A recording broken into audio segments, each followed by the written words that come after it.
starter on the offense. Wow. I do have a picture of you behind the podium, so you could do it. I have one of me behind the White House.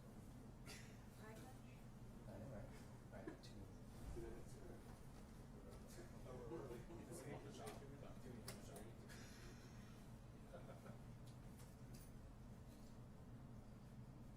Might as well do another one. I'll take this one. This one I'm gonna use the hell out of. Yeah, okay, get it.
Good morning. We're back at the State Emergency Operations Center here in Tallahassee. I'm joined with Kevin Guthrie, our Florida DEM Executive Director, as well as Jared Perdue, our Florida Department of Transportation Secretary, and Major General John Haas, the Adjutant General of the Florida National Guard.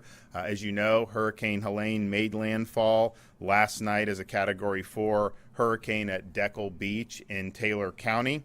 Maximum sustained winds were 140 miles per hour.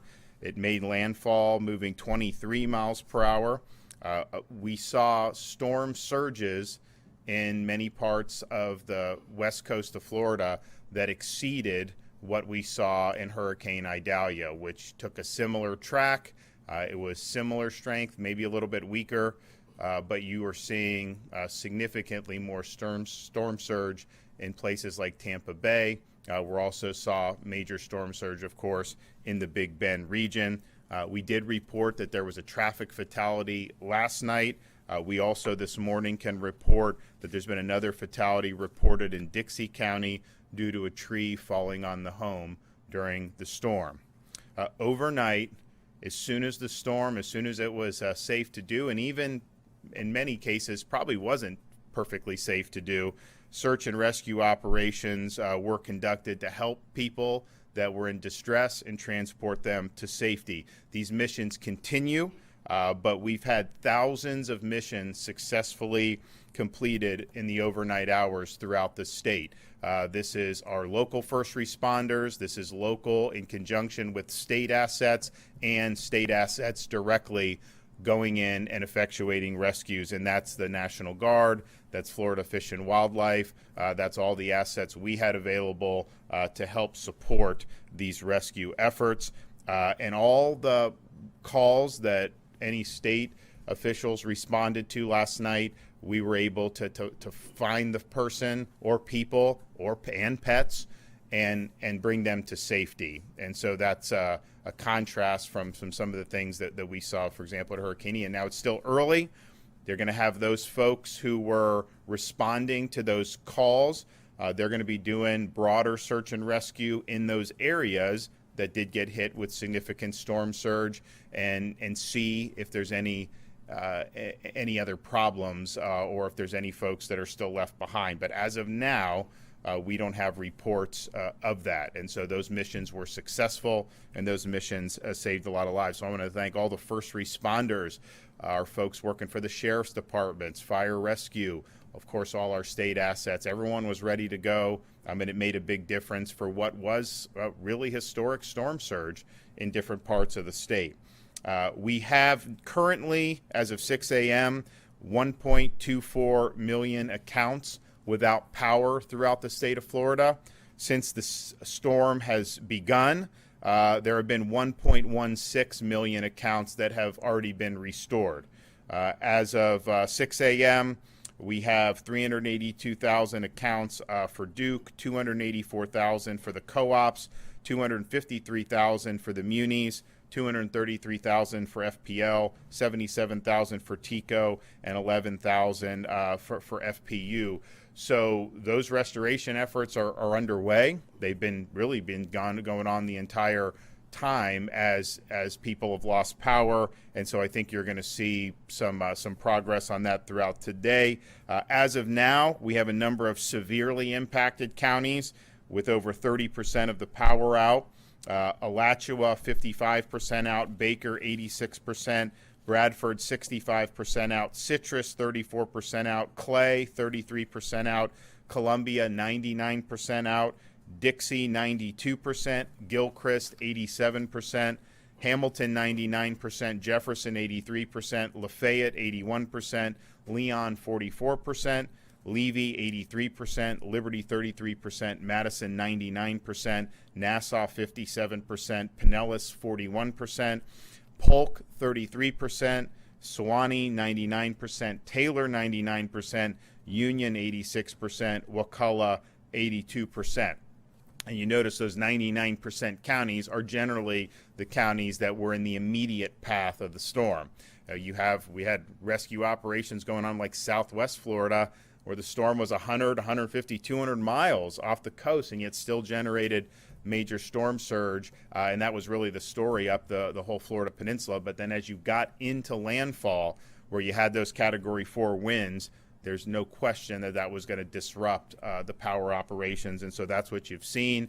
Probably not just simply power lines down in the immediate path of the storm, probably looking at some damage to substations, and so there's folks that are on the ground assessing and taking action to remedy that as soon as possible. Overnight, the cut and toss operations began at 3 a.m. with the Florida Department of Transportation, and they have been able to clear a lot of miles of roadway, over 2,000 miles just since the wee hours of the morning. I-10 is open and passable, but please drive with caution. I-75 north to Georgia is clear and passable, and FDOT cut and toss crews are pushing southward on I-75 currently. In Tampa Bay, the Sunshine Skyway, Gandy, Courtney Campbell, and Howard Franklin bridges are still closed at the moment. At first light, bridge inspections began. There are reports of some mapping applications not marking those bridges as closed, but as of right now, please choose alternative routes. Those bridges are going to be inspected and open in due time, and I know Jared and his team are working really hard to do that. The Sunshine Skyway is open to first responders and emergency personnel. Please listen to local law enforcement's directive on that. In Southwest Florida, Sanibel Causeway had a washout that's currently being repaired by FDOT, and we expect that to be okay relatively soon. 470 crews are active in the field, and as I mentioned, have cleared over 2,000 miles of roadway, and this was starting at 3 a.m., so they were ready to go, and it's made a difference. 129 bridge inspectors have been dispatched at first light, and they are currently inspecting the bridges in the impacted areas. Airports, Following airports have suspended service but are anticipated to resume operations at some point today: Tallahassee, Tampa International, St. Pete Clearwater International, Lakeland Linder International, Gainesville Regional. Some flight cancellations or delays are being reported. Just check with your airlines directly on specific flight updates. Florida Fish and Wildlife has boat teams in Dixie and Taylor counties actively conducting search and rescue. These are basically the ground zero of the storm. An additional team of 72 staff are en route to Taylor, Dixie, and Levy with shallow water boats. Florida Fish and Wildlife has a boat team of 15 going through Franklin and Wakulla counties to assess storm damage.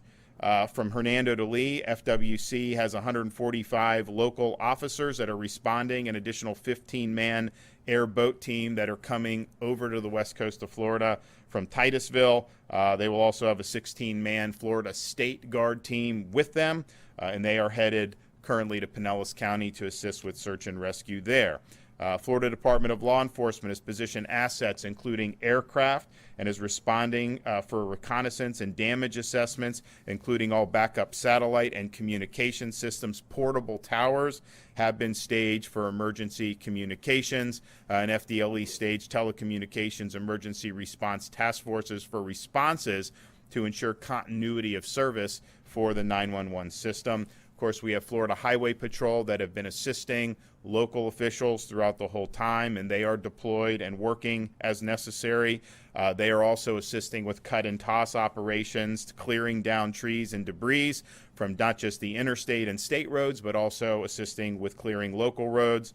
The Department of Environmental Protection is actively working with local water providers to determine impacts to local water systems, and we do have reports that there are some issues with some of the local water systems. As of this morning, there are 54 healthcare facilities on generator power across the state, 5 hospitals, 26 ALFs, and 17 nursing homes. So this morning, as you're surveying damage, if you do have damage, just please be cautious of down power lines in your area. Standing water can conceal down power lines and other hazards, so please do not be walking through those storm waters. Remember to use proper ladder safety. You want to avoid any injuries or deaths as a result of people trying to get on ladders and not doing that appropriately. If you use a generator, again, there's power outages, and 1.2 million. You're going to be added to that 1.1 million that's been restored, I think, relatively quickly because everyone's on it. But there's going to be a time where you don't have power, perhaps. If you use a generator, don't operate it inside your house. Make sure that generator is outside your house, away from windows and doors. Carbon monoxide getting into the house can be lethal if it accumulates indoors. If traffic lights are out in your area, remember to treat that as you would a four-way stop. We don't want to see any traffic accidents as a result of that. Some of those signals are out. They will be brought back online, I think in due time, relatively quickly, but there's going to be a period of time where they may not be operating appropriately, and so treat it as a four-way stop.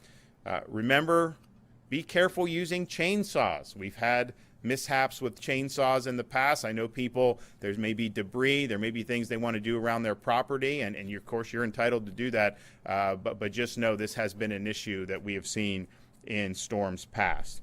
Please listen to the guidance issued from your state and local officials, the Florida Division of Emergency Management, as well as your local EM officials. If you need assistance, non-emergency assistance, now that the storm has passed, you can call the State Assistance Information Line at 1-800-342-3557. Additionally, the Hope Florida line is active for those who need resources or other assistance after the storm, and it's currently now operating 24/7 for the next 2 weeks. And if you want that, and this will be the Hope van, we're going to have the Hope bus in different parts of the state.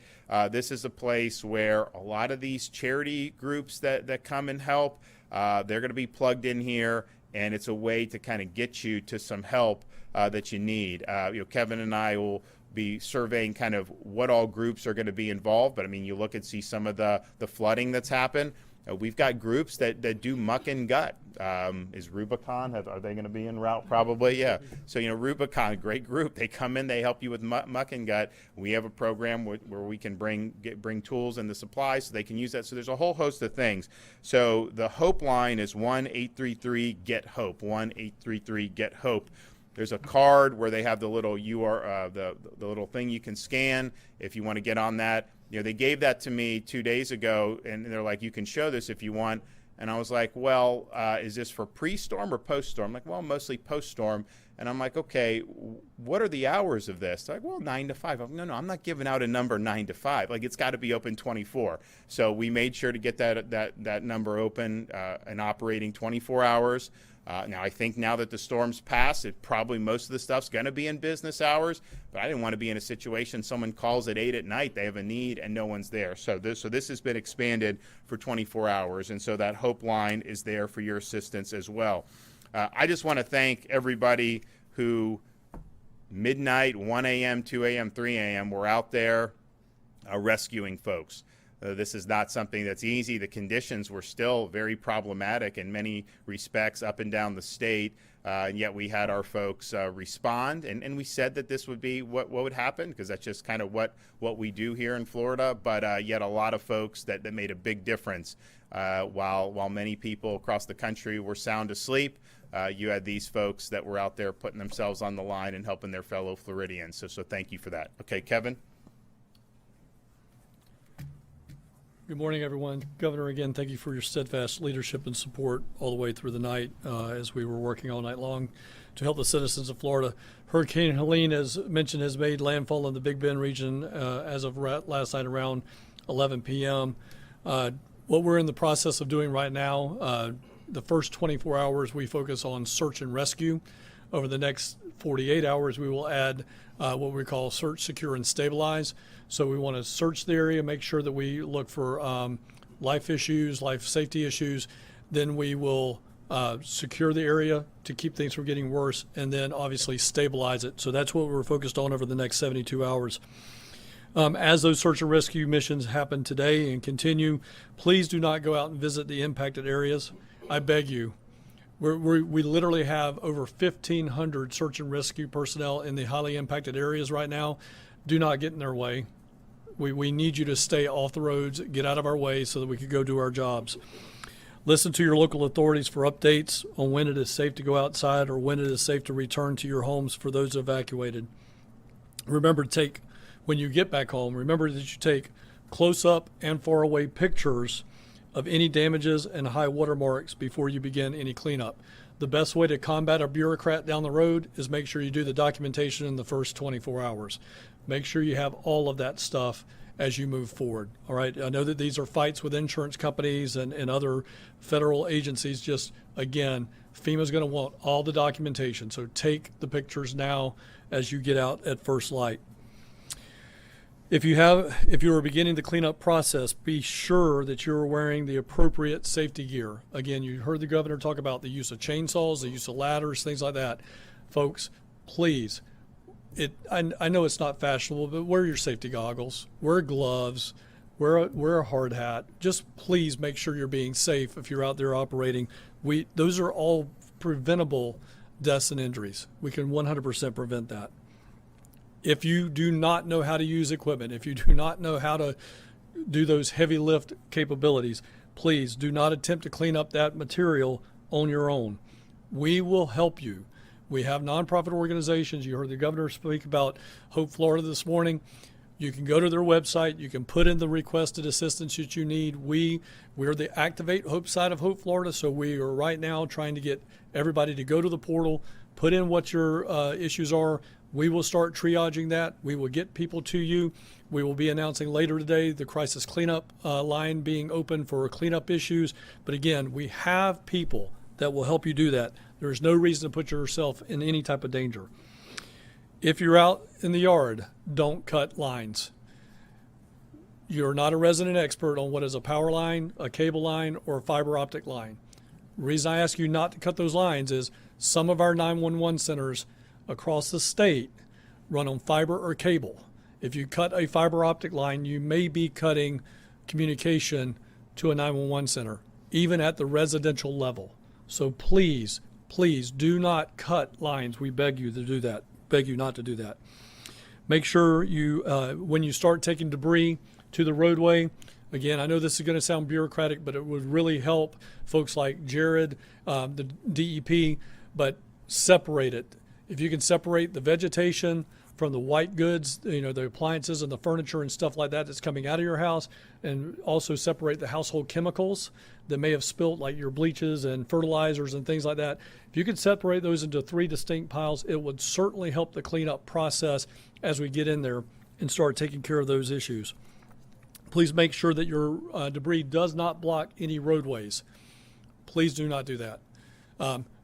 If your power lines are down, again, we've already told you do not go and put stuff at the power lines. Hold off on cleaning the debris until the power lines can get to the power line companies can get to the power lines. They need to have access to that right away. So just hold off on it just a second. Let the power crews get in there and do what they need to do. Then bring that stuff to the right of way, but do not block the road. Even though the storm has passed, the roads are still dangerous due to flooding, debris, and potential down power lines. Please just do not risk going anywhere that you cannot see what's going on the roadway. I'm going to let Jared talk much more about road and roadway infrastructure. Again, as the governor has already said, Florida is open 24 hours a day. We're going to be announcing crisis cleanup a little bit later today for assistance after the storm. You can also call our state assistance information line. What is the difference there? Hope Florida Crisis Cleanup, I need help. Cell line, the state of assistance information line, I just need information. I need to know which way to go, do this or that. That cell information line, just to get information, 1-800-342-3557. Of course, you could go to the Florida Division of Emergency Management's website at floridadisaster.org, and specifically for the updates, add a /updates so that you get the latest and greatest information. Also, we post all of this information to include our updates on X and Instagram at FLSERT, that's at Florida CERT, and then on Facebook at FDEM, that's at FDEM. Governor and John, Jared, and the entire, and as I close here, thank you, sir, for everything you did into the wee hours of the morning. But the state emergency response team is all of the state agencies that come together. It's nonprofits. It's everybody that you see sitting on that floor behind me, and then extensions to tens of thousands of people out in the field. And last night at 11:30, midnight, they went into action, and as the governor said, saved thousands of lives. And, you know, it's an honor to lead this team through this type of stuff. And I just cannot say thank you enough to the state emergency response team, our partner agencies, our partner nonprofits. They are truly the tip of the spear. So again, thank you to all. Jared? All right. Thank you, Governor, for your leadership. Yep. Thank you, Kevin. As you heard from the governor and Kevin, we've had thousands of people working through the night. We've already begun our damage assessments, and we're pushing into the impacted areas in those rural communities to do cut and toss. We started at 3 a.m. clearing the interstate, I-10, I-75. Those crews worked all the way through the night. And as you heard the governor mention, we're happy to say that I-10 and I-75 are both open. Tampa Bay did experience significant storm surge. You heard the governor talk about the causeways and the Skyway Bridge. We have crews, FDOT crews and contractors out there working right now to inspect. Some of the causeways were underwater, so we have to inspect those, make sure they're safe to pass, affect any repairs to damage that might be out there, and also clear the roads of debris. So we currently are out there working. We're going to get those open as soon as possible. In Southwest Florida, we also had a lot of storm surge. All up and down the West Coast, we had a lot of roads underwater. When roads go underwater, it can be very dangerous. If you are out driving around, those roads are still underwater. Please do not drive through water. It can be very dangerous. You don't know what's going on underneath the water. 470 crew members are deployed to perform cut and toss. We've already cleared over 2,000 miles of roadway, and as I mentioned, we're pushing into those impacted areas of Taylor, Levy, Dixie counties, and all through that storm impact zone. And we're going to be removing vegetative debris. There is a lot of vegetative debris. There's a lot of debris in the roads. Trees can be wrapped in power lines. Please do not get out there and start trying to do things on your own if trees are wrapped in power lines. We send our crews out with utility companies to make sure those lines are de-energized so that we can safely remove that debris from the roadway. Our bridge inspectors are out working right now. This is one of our main missions right after the storm passes through, is to inspect all of our bridges, do damage assessments, start any repairs that are needed, and clear those bridges so that people can start to move around again. What's most important is supporting that search and rescue life safety mission, which is why we're allowing emergency vehicles to drive over Skyway right now. But there is debris even along those causeways, and so we still have a lot of work to do. We're assessing traffic signals right now. We have generators, and we are actively deploying those for traffic signals that are out. If you come up to an intersection and a traffic signal's out, please treat that like a four-way stop. Be very mindful that there could be traffic coming from every direction. For traffic info and road closures, please use fl511.com.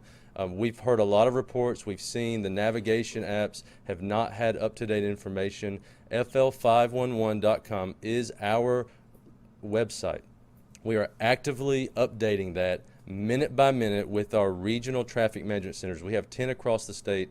They work around the clock, and we have technology deployed. We're continuously collecting data. fl511.com is your place for accurate traffic information. You heard the governor talk about the airports. All of our airports do plan to open back up to air operations today. There was a lot of storm surge with our seaports, specifically in Tampa Bay.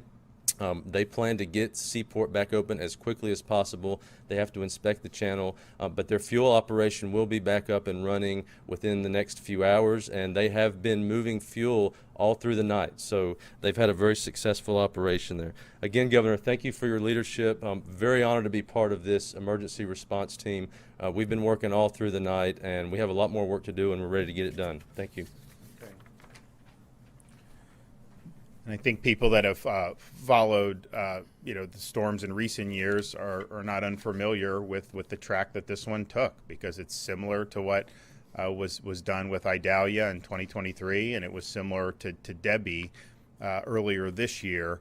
The early reports and so you have a lot of those Big Bend counties. This is the third storm that they've dealt with in 13 or 14 months, and that's not easy to deal with.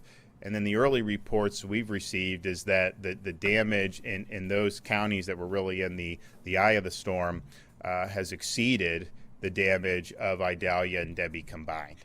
So we have, as I mentioned, a lot of folks that are on the ground there, in the water there, working on search and rescue. That will continue. That's going to continue across the state today to make sure that people are safe and that we're protecting life and limb to the extent that that's something that's still threatened. Look, we've reported 2 fatalities. I pray that that's it, but I also know this was these are hazardous conditions. And so they're going to be doing this. They're going to be on the ground, particularly in those Big Bend areas that got the direct impact. And I know that they're going to work hard, but this is some serious damage there. And it's one thing to have to deal with really major damage, but then when you've already been rebuilding from one and then this, that takes a toll, I think, emotionally and mentally as well. So keep those folks in your thoughts and prayers. We're going to have a lot of assistance that's going to go down their way, but the reality is that this is something that was very damaging. Now we're really, 12 hours away from, not even that, from when this made landfall. There have been people that have been working really this whole time on these operations. Those operations are going to continue, as Kevin said. We'll be doing more things for stabilization, but we will definitely be focused on making sure everyone's safe, making sure that the roads and the bridges are open, people can get around, and then make sure the power is restored and other services are restored. And we expect to see a lot of progress on that very soon. Okay, yep. Governor, I know you mentioned the 2 fatalities, and you hope that that number doesn't grow, as we all do, but does it give you any hope that, at least in these initial moments, it is only 2 at the moment? I mentioned all the rescue operations that were done, somebody had called in, mostly probably 911, and folks go, whether it was local, state, or a combination, and the folks that called were found and were safe and were brought to safety. That is different than, say, Hurricane Ian, where you had some folks that didn't, a lot of people that stayed behind, didn't evacuate, and then you had monster surge, and it was this type of thing where they just couldn't survive it. And so you had, unfortunately, a lot of those missions were going, and the people had passed away. So we didn't have that so far. Not saying it can't happen. Not saying when you get into Keaton Beach and some of these areas that you won't see that. It's possible. But I was just glad to hear that these rescue missions have been successful. And these were not easy missions all the time because you're trudging through some hazardous stuff. We had boats out with Fish and Wildlife. We had helicopters out with Florida National Guard. The local first responders were marshaling all their assets to be able to go. So they made a really big difference, and we're pleased that those were successful efforts. But they're ongoing, and there's going to be, as I mentioned, if there was a certain part of the state where there were calls in and they went and they found the folks, brought them to safety, great, but there may be other homes there or other structures that they didn't necessarily get a call from. Well, they're going to go and check those today, and they're going to go to see. And it may be that they find something, hopefully not, but that's where they are. But they were successful in these very quick response. And we always say, if you stay behind, just understand you may not get immediate response if it's very dangerous, because a sheriff or National Guard leader, they're not going to want to send people in if that's going to cause casualties or run the risk of that.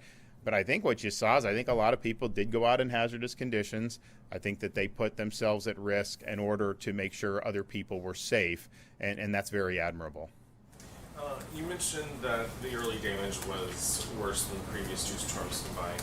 We've seen pictures of buildings that survived Dahlia and Debbie and are now 2x4s in a parking lot. What's your initial reaction and response, and kind of your message to these people that survived these storms and now go back to nothing?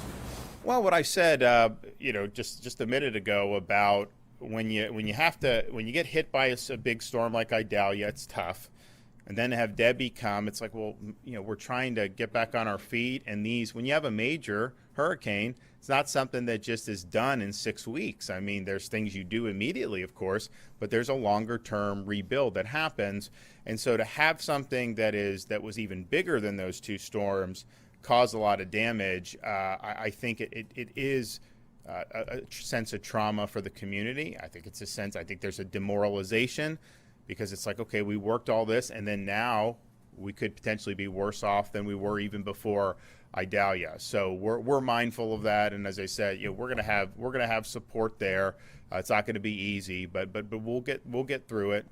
Really unfortunate the way the track went, from the sense of these communities that have been impacted. Now, the track as it was a little bit, maybe 36 hours ago, had it a little bit west of Tallahassee. That would have been more damage in the capital. I mean, here in the EOC, we had very little, relatively speaking, compared to what I think people were thinking about 24 hours ago. So that's just the way these things go, and this thing went in a direction where it went through a path that had already been trodden with hurricanes. It caused damage in the past, and now this is causing even more damage. So it's tough. Is the state doing anything differently now to prepare for storms, since this area has been hit 3 times in a row? Well, I think every time, so our preparations are always, I think that they've improved every time. I think we've had great prep. I think people have acknowledged that. But everything we've done is like, okay, we had a storm. What can you do going forward? I mean, for example, these flood protection devices, you had those in places, like Live Oak, that the downtown always floods, right? So they're like, yeah, the exact same thing happened, 40 years ago, same thing. So they put these devices around the buildings, and the reports are that it was effective. So you learn from some of these things. So yes, there was assets that were available. What about the Taylor? I think they use some of the stuff as well. So yeah, I mean, I think you're seeing that. You want to add to that? To the question about do we get better? We strive to learn something from every single disaster that we have, and get better at it. I want to applaud the governor. When I came on as the deputy director for him, and then on to be the director, he was like, Kevin, We've got to make sure that we're increasing our capability and our capacity. We need to make smart decisions. We made in purchasing equipment versus renting and leasing equipment. If it's more cost effective to buy it, we buy it. And you know, through this governor, there have been gains at the Florida National Guard, the Florida Department of Transportation, Florida Fish and Wildlife, Florida Department of Law Enforcement. Just about every public safety, front-facing public safety or infrastructure agency has noticed gains from us getting better at what we do. And that's forward thinking. I mean, that to be able to have a governor that leads in that direction, that's forward thinking. So out of this, we will certainly have conversations about, okay, can we be better? Can we be faster to the mission right after the disaster, right in those 2-3 hours after it? Did we effectively respond? Yes, we effectively respond. Can we cut that down to 90 minutes? Can we cut it down to 60 minutes? We're going to be challenging ourselves. All the agency heads have already taught this morning, especially on the public safety side, of how do we get faster? How do we get better at getting those things done? And we'll continue to do that. So we are going to, of course, continue with the rescue and recovery efforts throughout today. We're also going to be in a position to get a better assessment of the damage that has been left in the wake of this storm. I know that Kevin and his team, as well as Jared, you know, they're working to make sure that there's access for folks to go help down in the areas that were right there, kind of the impact zone of ground zero. We're going to be out in the field surveying some of the damage ourselves in various parts of the state. So this was a large storm in terms of how big it was. Obviously, when you have 140 mile an hour winds, you know, that's very significant. Generated a lot of surge in different parts of the state.